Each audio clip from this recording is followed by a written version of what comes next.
Admiral Jake Morrison stood on the bridge of the UES Defiance, watching the stars through the main window. Earth hung below them like a blue marble, peaceful and quiet. He had been in space for 20 years, but the sight of his home planet still made him feel proud. The peace ended when the sensors started screaming. "Admiral, we have massive contacts coming out of hyperspace," said Lieutenant Bobby Chen from his station. His voice was tight with fear. 12 ships, sir. No, wait. 20. 30. They keep coming. Jake walked to the main screen and watched as huge alien ships appeared one by one. They were dark and angular, bigger than anything humans had ever built. Each one was at least 3 times the size of the Defiance. The alien fleet arranged itself in a perfect formation above Earth. "Get me President Clark on the emergency channel," Jake ordered, "and wake up every ship in the system. I want all captains ready for action in 10 minutes. Commander Lisa Grant was working late in the communications bay when the first alien message came through. The signal was so strong it made her ears ring. She quickly put on her headphones and started recording everything. The voice that came through the speakers was cold and mechanical. It spoke in perfect English, which surprised her. "Primitive species of the third planet. I am Fleet Admiral Zaros of the Zeridian Galactic Empire. We have come to inform you of your new status in our empire." Lisa felt her blood turn cold. She had studied alien contact protocols for years, but this was not how first contact was supposed to happen. "You will surrender your planet and all military assets within 72 hours. Your species will be relocated to work colonies where you will serve the Empire. Any resistance will result in the complete destruction of your world." The message repeated 3 times, then stopped. Lisa sat in silence for a moment, then hit the emergency alert button that would send the message to every government leader on Earth. In Washington, President Ryan Clark was pulled from a late dinner meeting. He sat in the Situation Room with his top military advisors, listening to the alien message for the 3rd time. "How many ships are up there?" he asked. Fleet Admiral Kate Sullivan checked her tablet. 47 confirmed contacts, sir. They're arranged in attack formation above the planet. Our deep space sensors show more ships arriving every hour." General Pete Harris leaned forward.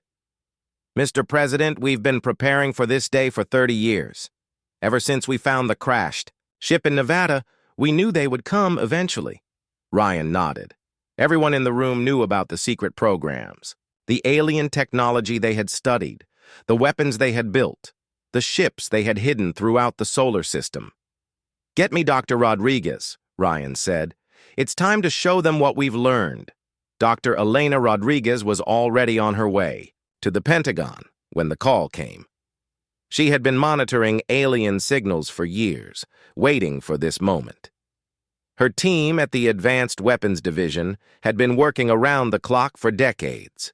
She arrived at the Situation Room with a briefcase, full of files and a grim expression. "Mr. President, we're as ready as we'll ever be," she said, opening her briefcase. "The quantum torpedo project is complete. We have 300 warheads ready for deployment. The adaptive shield technology is installed on every ship in our hidden fleet." She pulled out a thick folder. "But our biggest advantage is something they don't know about. We've been building ships in secret for 20 years. The shipyards on the dark side of the moon have been working non-stop. We have over 400 warships ready for battle." General Harris smiled. "The aliens think we only have 12 ships. They're about to get a very big surprise." Back on the Defiance, Jake received new orders from Earth. He was to respond to the alien ultimatum on behalf of all humanity. The message he would send had been approved by every world leader. He walked to the communications station where Lisa was waiting with the transmission equipment ready. "Open a channel to the alien fleet," Jake ordered. "All frequencies. I want every ship in their fleet to hear this." Lisa nodded and activated the transmitters. "Channel open, sir." Jake took a deep breath. The next words he spoke would decide the fate of humanity. "This is Admiral Jake Morrison of the United Earth Space Forces, speaking for all of humanity. We have received your ultimatum and we reject it completely. On the alien command ship, Fleet Admiral Zaros listened to the human response with amusement. How could such a primitive species be so foolish? You demand our surrender, Jake continued. But humans do not surrender to bullies. We do not bow to threats. If you want Earth, you will have to take it from us. Jake paused, looking out at the alien ships surrounding his planet. We are not the weak species you think we are. We have been preparing for this day for a very long time. You have made a mistake coming here. The communication channel crackled with static as Jake delivered his final words. We reject your terms. If you want Earth, come and take it. The channel went dead. In the silence that followed, every human ship in the system began powering up. Their weapons, hidden bases throughout the solar system came online. Shipyards that had been secret for decades started launching their finished warships. Fleet Admiral Zaros stared at his screens in confusion as new human ships appeared on his sensors. 12 ships had become 50. Then 100, then 200. War Commander Thek, he called to his second-in-command. How many ships did our scouts report? 12, sir. Primitive vessels with weak weapons. Zaros watched as more human ships appeared on his screens. I count 317 vessels, and they're still coming. For the first time in his long military career, Fleet Admiral Zaros felt a cold touch of fear. Maybe these humans were not as primitive as they seemed. The war for Earth was about to begin. Captain Ben Turner watched his screen as the dark side of the moon came alive with lights. For 20 years, the lunar shipyards had worked in complete secrecy. Now it was time to reveal what humanity had built. Launch sequence initiated, called out his operations officer. Bay doors opening across all sections. Ben smiled as he watched dozens of warships emerge from hidden tunnels in the moon's surface. Each ship was equipped with the latest human technology, weapons that the aliens had never seen before. All ships report ready for combat, his communications officer announced. The Mars fleet is launching now. Jupiter Station confirms 200 vessels ready for deployment. From his command ship, the UES Liberator, Ben coordinated the largest military operation in human history. Ships emerged from asteroid bases, gas giant mining stations, and deep space construction platforms. The aliens had thought they were facing a small planetary defense force. They were wrong. On Mars, Colonel Steve Parker stood in the command center of Alpha Base and watched his red planet come alive with activity. The mining colonies had been perfect cover for military construction. While the aliens watched Earth, humans had been building an empire throughout the solar system. Sir, all mining platforms are now revealing their true purpose, reported his aide. The drill sites were actually weapon installations. The ore processors were actually ship factories, Steve nodded. Begin Phase 2. I want every defense platform online and every ship ready for combat within the hour. Meanwhile, at Jupiter's largest moon, Director Carol Mitchell was overseeing the deployment of humanity's most advanced vessels. The gas giants' radiation had hidden their activities from alien sensors for decades. The stealth ships are ready, she announced to her staff. Once they engage their cloaking systems, even our own sensors won't detect them. The aliens will never see them coming. Back near Earth, Lieutenant Colonel Amy Watson coordinated resistance movements across all human colonies. Every settlement, every mining station, every research facility had been preparing for this day. Titan Base reports ready, she announced to Admiral Morrison. The Saturn defense grid is fully operational. All outer system colonies are armed and waiting. Amy had spent years traveling between human settlements, teaching colonists how to fight and organizing supply lines. Now her work would be tested against an alien empire that had conquered 40 worlds. On the alien command ship, War Commander Thek studied the new sensor readings with growing concern. The humans had hidden their true strength very well. Fleet Admiral, our initial estimates were completely wrong, he reported. The humans have vessels throughout their entire star system. Some of their ships are larger than our cruisers. Zaros felt anger rising in his chest. In 300 years of conquest, no primitive species had ever deceived the Zeridian Empire like this. How is this possible? He demanded. Our scouts observed this system for months. They reported only a few small vessels. Thek checked his reports again. Sir, it appears the humans built most of their fleet inside natural cover, asteroid fields, gas giant radiation zones, the far side of their moon.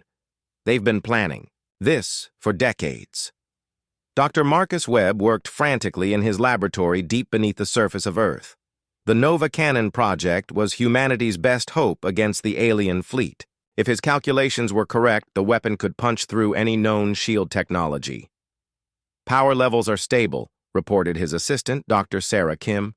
The quantum field generators are operating within normal parameters. Marcus wiped sweat from his forehead.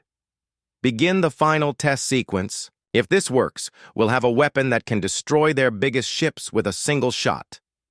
The test firing lit up the underground chamber with blue light.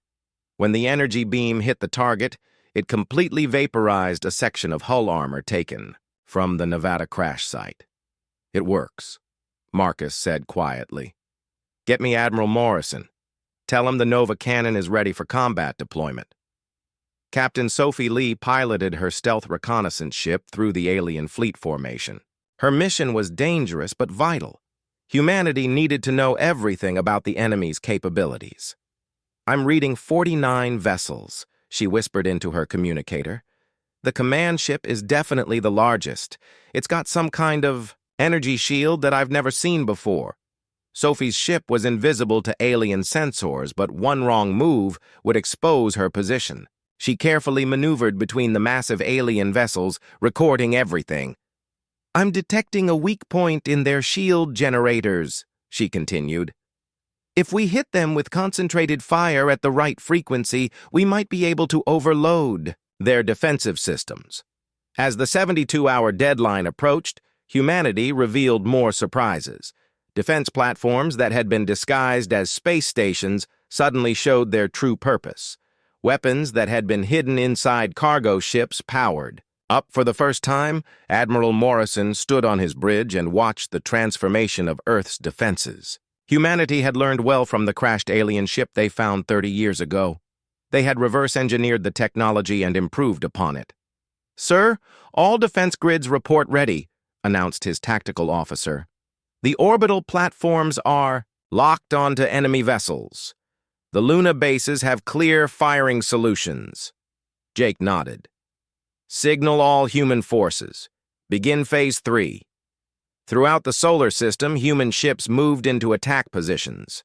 The aliens had expected an easy conquest of a primitive world. Instead, they found themselves surrounded by a military force they had never imagined.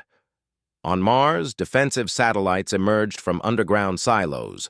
On the outer planets, hidden bases revealed massive weapon arrays. In the asteroid belt, what looked like mining operations suddenly bristled with missile launchers.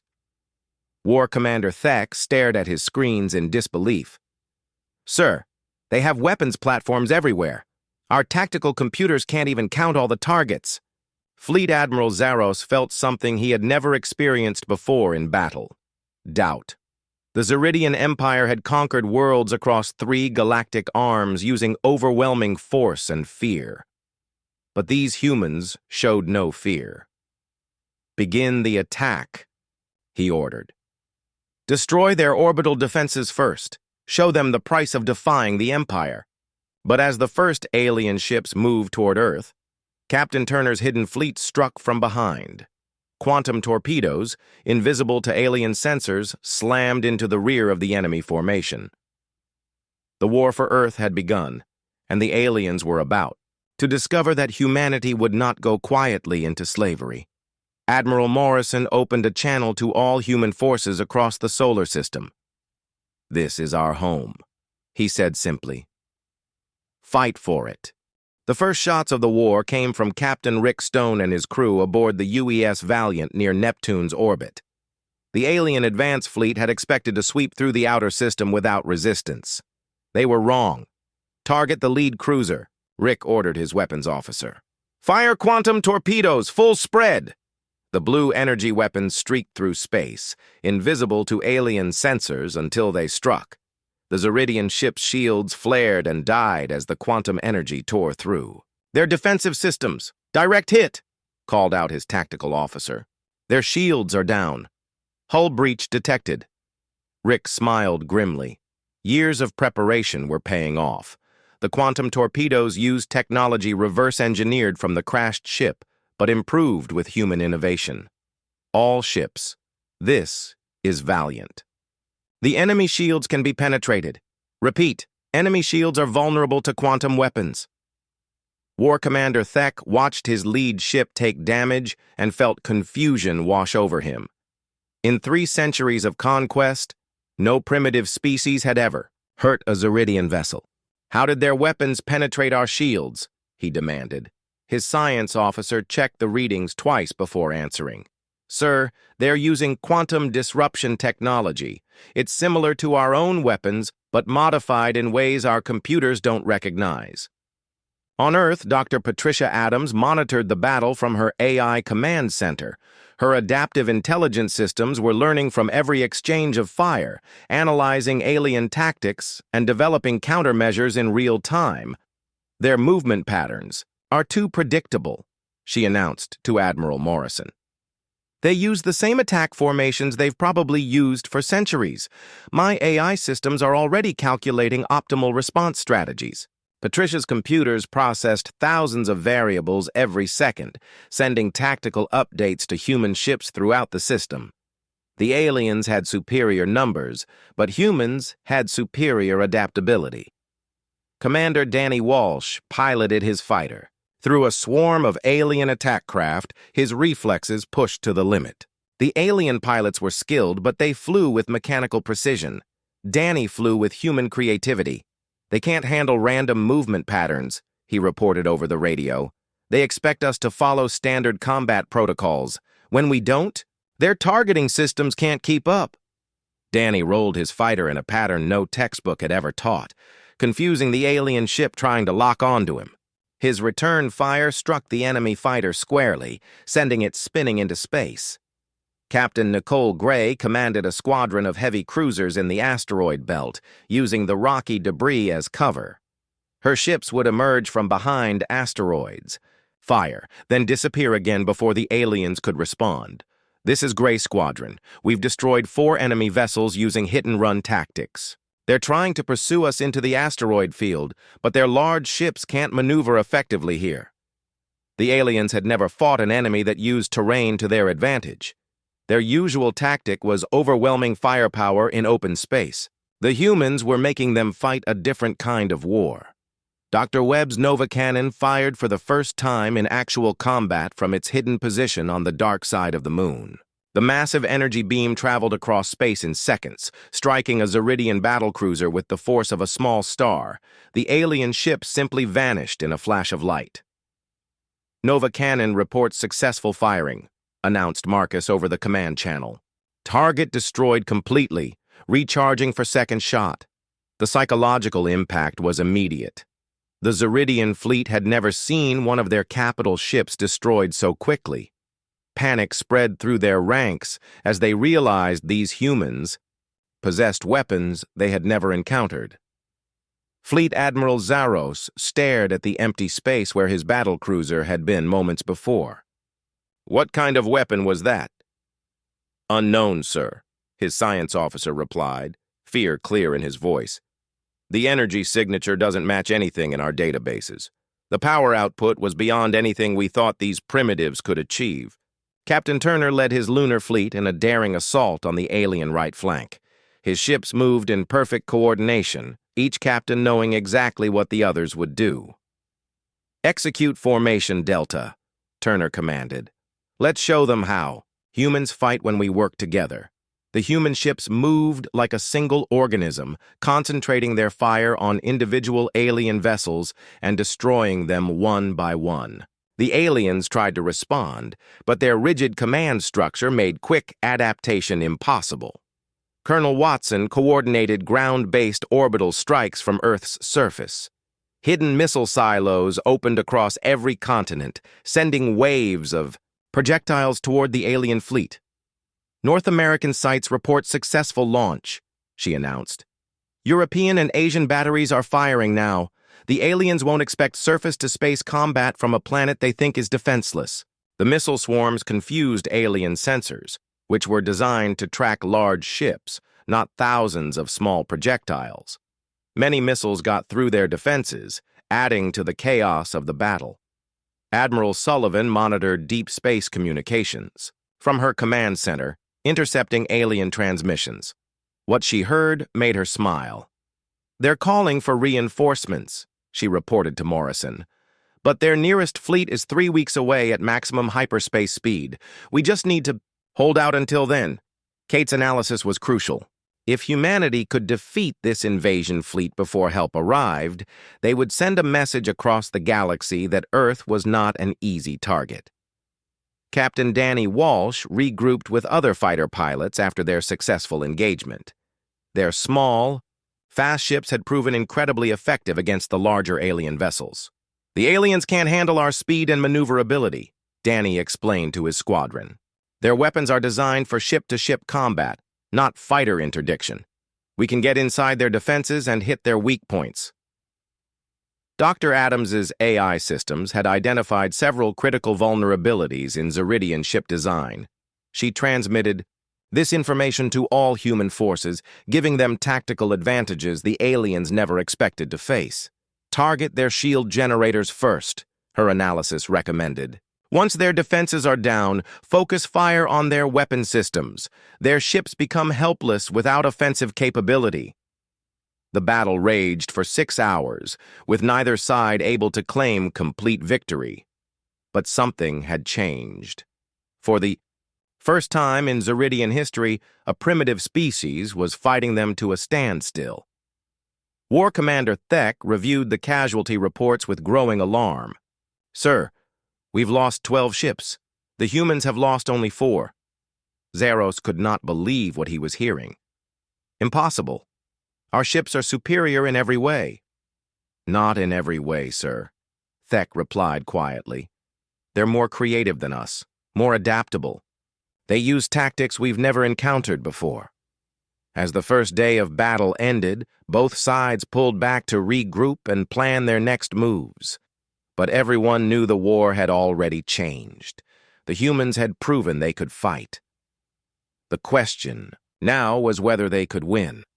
Admiral Morrison stood on his bridge, looking out at the stars where human and alien ships maneuvered for position. Tomorrow would bring new challenges, new battles, new tests of human determination. But tonight, humanity had shown the galaxy something important. They would not surrender. They would not submit. They would fight for their freedom with everything they had. The real war was just beginning.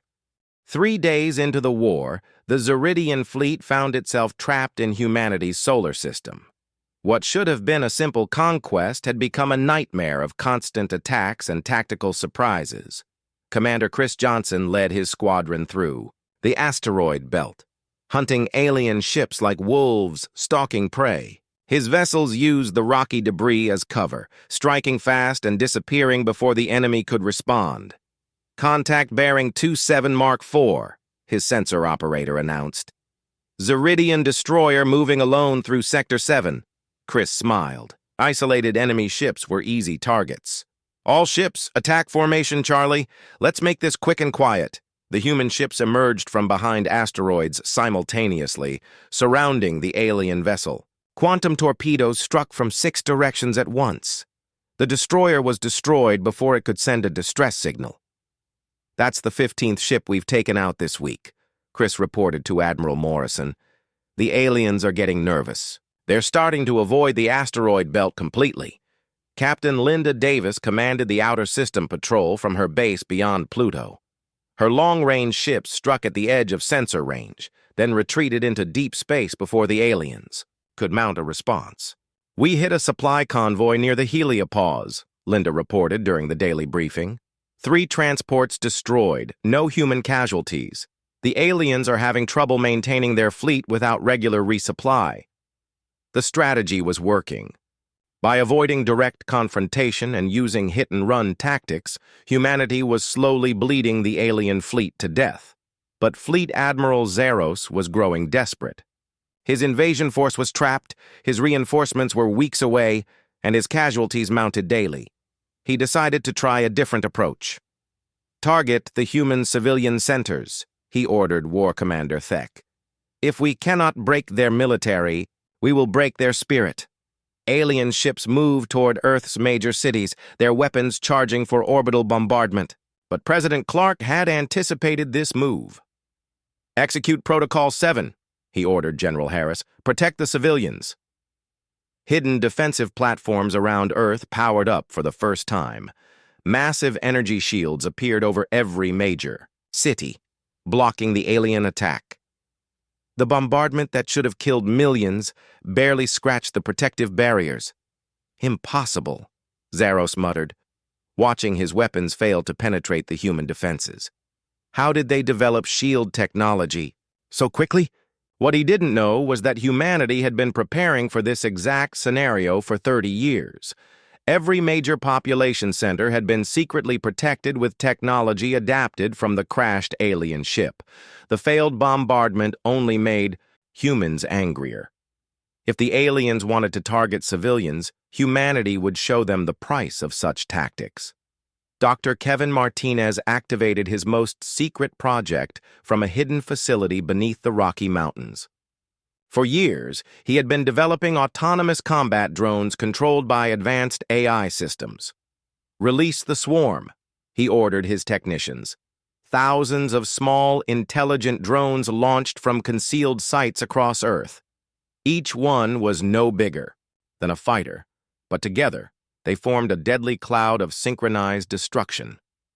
The drone swarm descended on the alien fleet like angry insects. The small craft were too numerous to track and too fast to hit effectively. They swarmed over alien ships, finding weak points and exploiting them with surgical precision. "Sir, we're being attacked by thousands of small craft," Thek reported, in panic. "Our point defenses can't handle this many targets."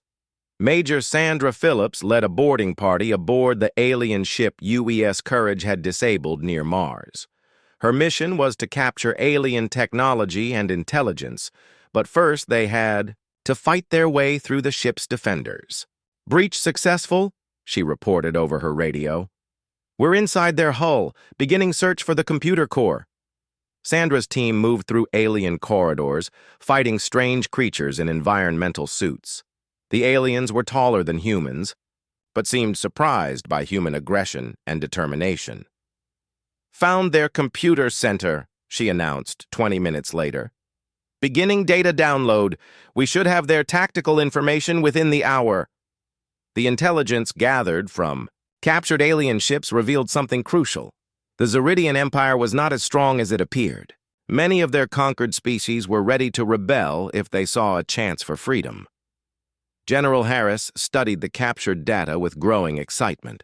"Sir, this changes everything," he told President Clark. "The aliens rule through fear, not loyalty.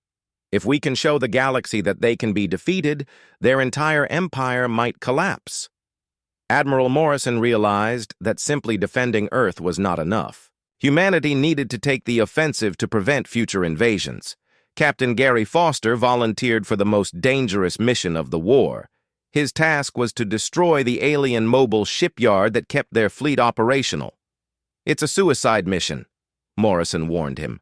"That shipyard is protected by their best defenses." Gary nodded. "I understand, sir. But if we don't take it out, they'll just keep building more ships. This ends here."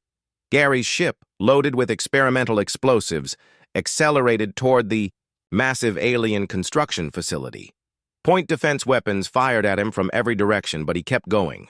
"This is for Earth," he said over the radio as his ship struck the shipyard's reactor core. The explosion lit up space for thousands of miles. When the light faded, the alien shipyard was gone, taking with it their ability to repair and replace, damaged vessels. Dr. Rodriguez completed her masterwork in the same week. The hyperspace disruptor was humanity's ultimate trap, a device that would prevent any ship from entering or leaving the solar system. Activation successful, she reported from her control center. The disruptor field is stable. Nothing gets in or out without our permission. The psychological impact on the alien fleet was immediate. They were trapped in a hostile system with no hope of escape or reinforcement.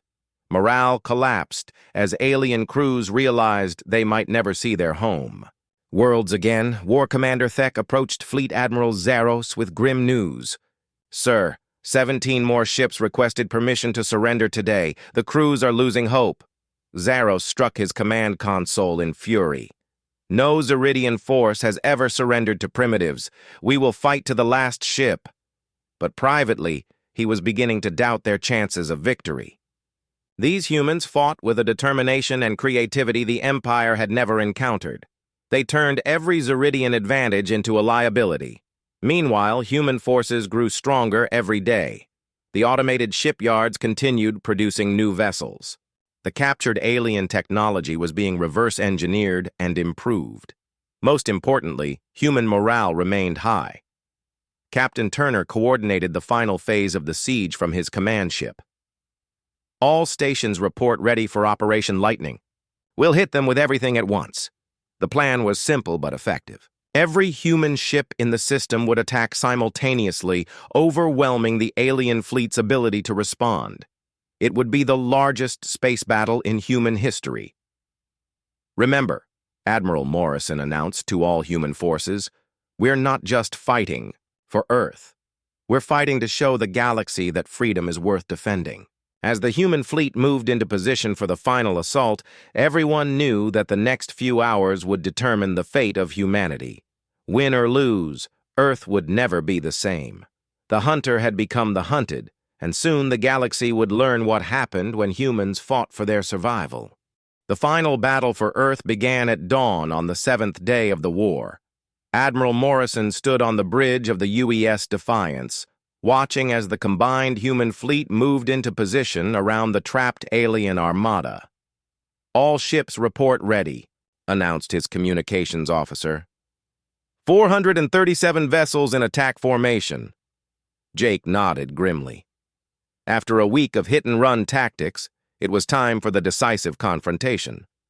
The alien fleet was weakened and demoralized, but still dangerous. "Signal all ships," he ordered. "Operation Lightning is a go, for Earth." War Commander Thek watched the human fleet approach with a mixture of fear and respect. In 1 week, these primitives had taught the Zeridian Empire more about warfare than they had learned in 3 centuries of conquest. "Sir, they're moving in perfect coordination," he reported to Fleet Admiral Zaros. 3 attack groups approaching from different vectors. Our tactical computers can't predict their next move." Zaros gripped his command chair as he watched his doom approaching. "All ships prepare for final battle. If we must die, we die with honor." Captain Emma Wright led the first assault wave, her heavy cruisers targeting the alien command ship. She had studied the enemy vessel for days, looking for weaknesses in its massive defensive systems. "Target their shield generators," she ordered, her weapons officers. "Concentrate fire on Section 7. Intelligence reports that's their most vulnerable point." The human ships opened fire simultaneously, hundreds of quantum torpedoes and energy beams converging on the alien flagship. The Zeridian shields flared and sparked under the concentrated assault. "Direct hit!" called out her tactical officer. "Enemy shields down to 60% and falling." On the alien command ship, explosions rocked the bridge as human weapons found their mark. Systems failed throughout the massive vessel as quantum energy overloaded their defensive networks. "Shield generators offline," reported the damage control officer. "Hull breaches on multiple decks. We're losing structural integrity."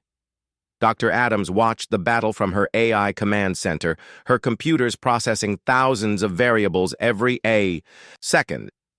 The adaptive systems she had designed were giving human forces a crucial advantage. "All human ships, this is Command AI," her system announced over the tactical network. "Enemy formation is breaking apart. Recommend focusing fire on isolated vessels. The AI guidance allowed human captains to coordinate their attacks with perfect timing. While the aliens struggled with their rigid command structure, humanity fought as a single unified force. Commander Lewis Brown led boarding parties onto 3 different alien ships, his Marines fighting through corridors filled with desperate defenders. The captured vessels would provide valuable intelligence about other alien worlds under Zeridian control. Bridge secured, he reported from the alien heavy cruiser he had just captured. Beginning download of their star charts and communication codes. The intelligence Lewis gathered would prove crucial for humanity's future plans. The aliens had detailed maps of every world in their empire, including which species were ready to rebel against their oppressors. Captain Turner executed a brilliant maneuver that exposed the alien flagship to concentrated fire from the Nova. Cannon array. The massive weapons hidden on the dark side of the moon had been waiting for this moment. Nova cannons report target lock, Dr. Webb announced from his control center. Firing in 3, 2, 1. 3 beams of pure energy crossed space simultaneously, striking the Zeridian command ship from different angles. The massive vessel, which had terrorized 40 worlds, broke apart under the devastating assault. Fleet Admiral Zaros died with his ship, never understanding how a primitive species had defeated the might of the Zeridian Empire.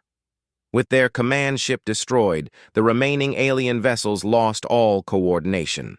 Some tried to flee, only to discover that Dr. Rodriguez's hyperspace disruptor made escape impossible. Others attempted to fight on, but were quickly overwhelmed by superior human tactics. Admiral Sullivan made the strategic decision that would echo across the galaxy. Instead of destroying the remaining alien ships, humanity would capture them and their crews. All vessels, switch to capture protocols, she announced. We need those ships intact, and we need prisoners who can tell us about the rest of their empire. Captain Tony Brooks led the capture operations, his boarding teams using non-lethal weapons to subdue alien crews. The surrendering Zeridians were confused by human mercy. Their empire had never shown such restraint to defeated enemies. 215 aliens in custody, Tony reported. They're cooperating fully. I think they're more afraid of their own empire than they are of us. Dr. Patricia Adams cracked the Zeridian communication network using codes captured from their ships. For the first time in galactic history, humanity had access to the Empire's private channels. I'm reading messages from 12 different star systems, she announced excitedly. Rebellions are already starting. The news of our victory is spreading faster than the Empire can suppress it. Captain Turner prepared to broadcast humanity's message to the galaxy. Using the captured alien technology, his transmission would reach every oppressed world in Zeridian space. This is Captain Ben Turner of the United Earth Space Forces speaking to all intelligent species in the galaxy, he began. The Zeridian Empire told you that resistance was hopeless. They were wrong. His message continued for several minutes, describing humanity's victory and offering support to any species willing to fight for their freedom. We stand ready to help you reclaim your worlds and your dignity. The age of the Zeridian Empire is ending. The age of freedom has begun. President Clark addressed both Earth and the galaxy from the White House. The speech would be remembered as the moment humanity announced its arrival as a major galactic power. 7 days ago, an alien empire demanded our surrender, he said, to the cameras. Today that empire is broken, but we did not fight just for ourselves. We fought for every species that yearns to be free. Clark's words were broadcast across hundreds of star systems, inspiring rebellions that would topple the Zeridian Empire within months. Admiral Morrison stood on the observation deck of the captured alien flagship, now renamed the UES Liberation. Around him, human and alien technicians worked together to retrofit the ship with human technology. Admiral, we're receiving surrender requests from 17 different Zeridian worlds, reported his communications officer. They want to join the new Galactic Freedom Alliance. Jake smiled. Send word to Fleet Command. We're going to need a lot more ships. Dr. Rodriguez and her team were already working on the next generation of human warships. The captured alien technology would be integrated with human innovations to create vessels superior to anything the galaxy had ever seen. We've learned so much from their ships, she told President Clark during their weekly briefing. Our new designs will be faster, stronger, and more adaptable than anything the Zeridians ever built. The final scene took place in the shipyards of Mars, where human and alien engineers worked side by side to build the ships of tomorrow. The Zeridian prisoners had become willing partners, grateful for the chance to help build something better than the empire that had enslaved them. Captain, Gary Foster's sacrifice had not been in vain. The destruction of the alien shipyard had crippled their ability to wage war, forcing them to the negotiating table. He saved us all, Admiral Morrison said at the memorial service for the brave captain. He showed the galaxy that humans will sacrifice everything for freedom. As the months passed, the Zeridian Empire crumbled. World after world declared independence, inspired by humanity's example. The species that had seemed invincible proved to be brittle when faced with determined resistance. Commander Chris Johnson led the first human exploration fleet beyond the solar system, his ships equipped with the best technology from a dozen different species. Their mission was to make contact with the newly freed worlds and offer them membership in the growing alliance. "This is just the beginning," he said as his fleet prepared to jump to hyperspace. "The galaxy is huge, and there are probably other empires out there, but now they know that freedom has defenders." Admiral Morrison watched the exploration fleet disappear into hyperspace from his office on Luna Base. Earth's age of isolation was truly over. Humanity had proven it belonged among the stars, and they intended to keep it that way. The Zeridian Empire had made a fatal mistake when they demanded Earth's surrender. They had awakened a sleeping giant, a species that would never again bow to tyranny. The galaxy would never be the same. In the end, the aliens had been right about one thing. Humanity was indeed a primitive species, but sometimes primitive determination was exactly what the galaxy needed.